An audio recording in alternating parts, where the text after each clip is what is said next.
لا رهيبه. بصوا عامله ازاي بقى، مستويه ازاي. بصوا مستويه خالص، زبده زبده خالص. ازيكم عاملين ايه؟ يا رب تكونوا بخير. عشان تعملي تتبيله الريش الضاني تتبيله حلوه جدا وتبقى مظبوطه معاكي وتخلي اللحمه كده طريه وحلوه قوي، يلا اقولك تعمليها ازاي.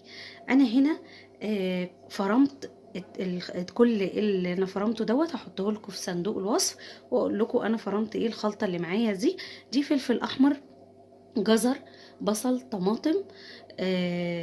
يبقى جزر وبصل وطماطم وفلفل احمر او فلفل حراق، اللي هو الاخضر براحتك خالص. هتفرمي كل الخلطه الجميله دي، تفرميها مع بعضها فرم ناعم خالص زي ما انتم شايفين كده.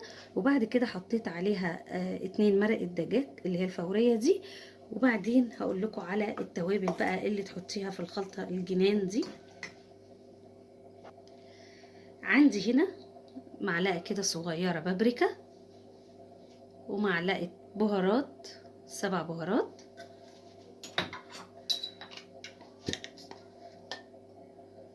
ونص معلقه صغيره كزبره ناشفه،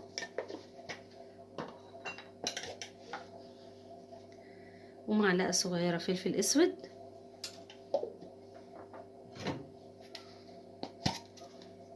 ونص معلقه صغيره كركم،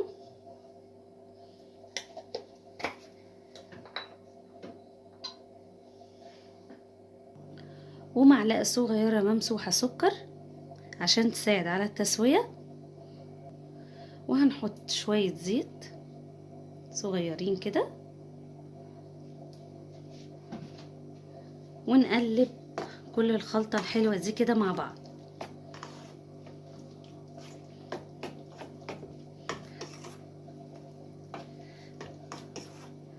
تمام كده. هنحط كمان الملح،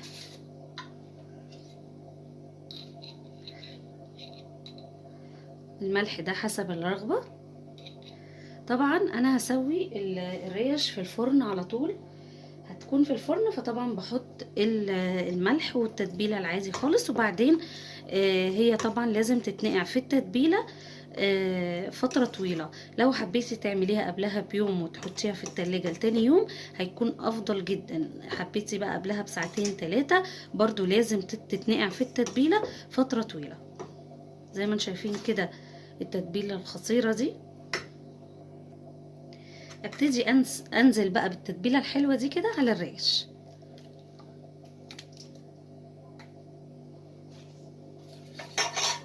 تمام كده اهو زي ما انتم شايفين كده.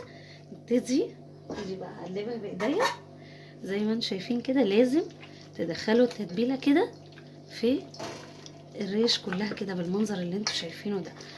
عايزه اقول لكم ريحة التتبيلة فظيعة، حلوة جدا، ريحتها جميلة جدا، ان احنا بنحط يعتبر كل التوابل اللي عندنا. دلوقتي بقى حابه اوريكم ان انا بعد ما تبلتها انا شلتها في التلاجة. تبلتها قبلها بيوم، ودلوقتي طلعتها من التلاجة هديت شويه. زي ما انتم شايفين كده بقى شلتها من الخلطه بتاعتها في بولة تانية. وبعدين الخلطه بقى الباقيه دي هوريكم انا هعمل ايه، لان انا حابه اعمل الريش بالبطاطس. فهوريكم دلوقتي انا هعمل ايه. هنا جبت بطاطس. بصوا انا بحب اقطعها مكعبات كده، وبعدين هنزلها بقى على التتبيله الحلوه دي.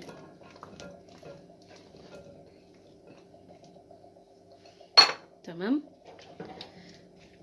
مش هحيق بقى البطاطس ولا اي حاجه، لان اصلا التتبيله متحيقه وجميله قوي مظبوطه. قلبي بقى البطاطس دي كلها كده في التتبيله الحلوه دي.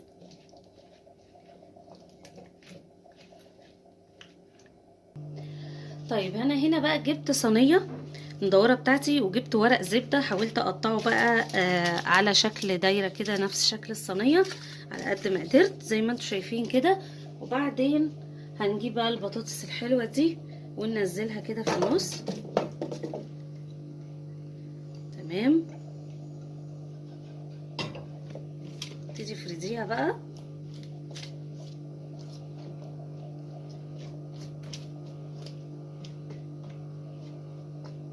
خلاص كده. بعدين نجيب بقى الريش الجميله بتاعتنا دي ونبتدي نرصها فوق البطاطس بالشكل اللي انتوا شايفينه ده. عايزه اقول لكم طبعا ما شاء الله ريحتها حلوه قوي لما باتت في التتبيله، يعني مش قادره اقول لكم بقى عامله ازاي. اي لحوم، اي فراخ، اي حاجه هتشويها في الفرن او الشوي العادي لازم تبيتيها في التتبيله، لازم كده اهو.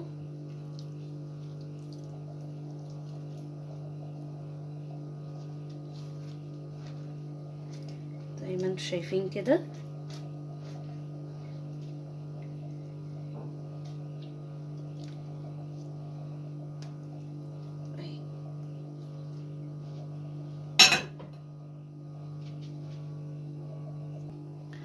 بصوا ده شكلها بقى بعد ما رصيت كده الريش على البطاطس.